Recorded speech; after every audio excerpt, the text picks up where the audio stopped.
పైసలు లేవు.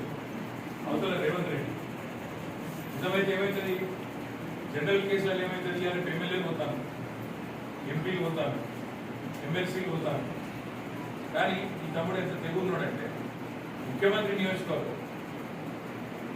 నియోజకవర్గంలో మన ముఖ్యమంత్రి అన్న తిరుపతి రెడ్డి అని, ఆయనకు ప్రోటోకాల్ లేదు, పదవి లేదు, ప్రజాప్రతినిధి కాదు.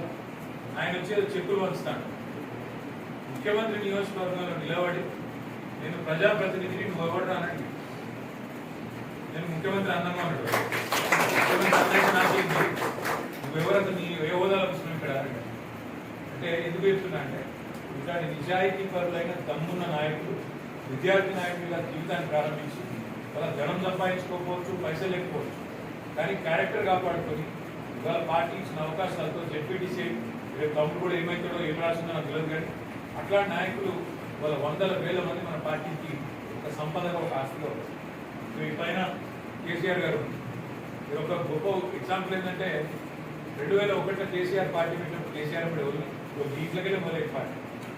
ఇలా చాలా మంది చిన్న చిన్న వాటికి వీడిపోతారు. నాకు ఈ కష్టం వచ్చింది, ఆ కష్టం వచ్చింది. 2001లో కేసీఆర్ గారి వయసు 47 ఏళ్ళ వయసులో ఒక రాజకీయ నాయకుడికి నిజంగా అప్పుడప్పుడే ఇంకా వృద్ధిలోకి ఇంకా పైకి పోయేందుకు ఒక అవకాశం ఉంది. ఇంకా 4.5 ఏళ్ళు అవుతున్న తెలుగుదేశం అధికారంలో